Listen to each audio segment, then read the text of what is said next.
Dear teachers, your class doesn't always have to be boring. Add stories. Hi, my name is Messi and I share tips and tricks on how you can become a better storyteller.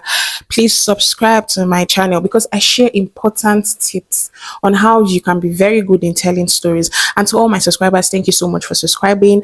And let's get right into this video. And please stay till the end because everything I have to say in this video is very, very important. Back then, when I was still in secondary school, I remember my economics teacher. In fact, till today, that woman is the reason why I hate economics so much. Like, for no reason in this world should you bring economics to me, because I hated it because of this woman. Why? The woman already had a boring personality. Like, she was already a very boring person. And then she now added her boring nature to her teaching pattern. And it just destroyed it for me. It just, I can't even begin to explain. I want you to know that your personality should not affect your work. See, teaching, I'm speaking from experience because I've been a teacher. I taught in 2020, I taught in 2023, and I taught this year too. So I've taught children from classes from GSS1 down to SS3. So I can tell you from experience that being a kind of person, like if you have a kind of shy or boring personality, when you are teaching, if you put in that kind of personality into your teaching, it will take away the minds of the student. Like the students will not want to listen to anything you have to say. As I am now, I'm a very, very shy person. Like I don't like communicating with people. But whenever I enter the classroom, I become a different person because I know that I am there to pass knowledge to these children. And if I just stand there and act my boring self, they will not learn anything. But when I just remove my shyness and I focus on these children and they are learning and know that there are certain things I need to do, it will be so much better for them to understand. That brings me to the importance of adding storytelling to your lessons. And how can you be a good storyteller if you don't have emotions? I've said it before, emotion and storytelling go hand in hand. So even if you are a shy person, the minute you enter that class and you want to teach them and you know you are going to add stories, you have to remove your shyness. You have to remove that boring personality that you have because you are going to add emotions to the stories you have to tell them. One of the importance of adding stories to your lessons is that it engages the children. See, children, kids from all grades, whether from pre-nursery even down to somebody in SS3, I can tell you that their mind wanders. It wanders a lot. Like they can be in class, but they are not in class. But the minute you're teaching a particular topic and then you bring in a story relating to that topic you're teaching them, like you will see the way their countenance will change. I remember then when I was teaching a class in JS2 and I was teaching them about gravity. Well, science tells us that Isaac Newton is the father of gravity, invented gravity. And how did he find out about gravity? When he was under an apple tree and the apple fell on his head and things like that. Now, I was able to create a story around that. Imagine creating a story by saying, do you know that Isaac Newton was just sleeping under the tree? And the next thing, something fell on top of his head.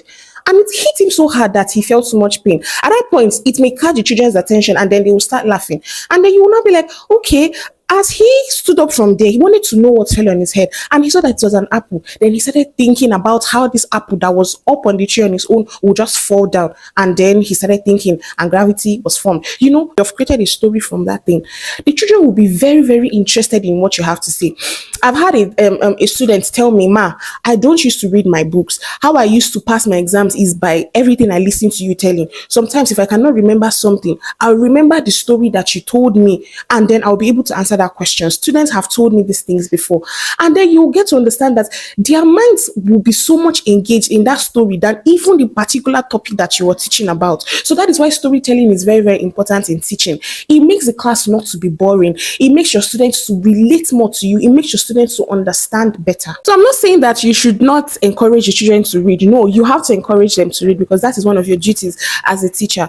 But my point is, once you are in that class teaching them, try to make that class lively by adding stories to it. So I'm going to be giving you 3 ways that you can add stories into your teaching pattern. The first way is to create a story around that lesson. I've said it initially, anything that you want to teach them, try to create a story around that lesson. I think that's one of the importance of having a lesson plan as a teacher, because once you have a lesson plan as a teacher, you prepare for the lesson ahead of time. So once you have gone through your lesson note, you know what you're about to teach them. You can think of a story. It may not be an original story. It may not be something that happened. It can be a story that you made up. in your head. That is why it is still important for you to have a story bank. Please, if you've not watched that video, please, I'm begging you, go and watch that video so that you will know how to create a story bank in situations like this, so that you will not run out of story ideas. So you want to create a story from what you've taught them. Once you have gone through your lesson plan, you can imagine a story, you can create it from your head. And then once you're teaching them, you will chip it in and you see how your class will be very, very lively and more engaging. The second way is to build characters around that lesson. I remember a certain story. It wasn't actually a story though. The person did it in form of a song. You know, growing up, especially from that primary school, most children hate mathematics so much. So the person crafted it in a way, but he did the story in more like in a song way, like he sang the thing, but it was a story. Now in that story, he was calling Mr. Maths, Mr. Mathematics, and then calling Fear, which is the fear for the mathematics, Mr. Fear. So he was in that story, he was depicting where the children were telling Mr. Mathematics to go away, to just leave them alone, that he's very boring, and then they were acknowledging, like they were accepting Mr. Fear.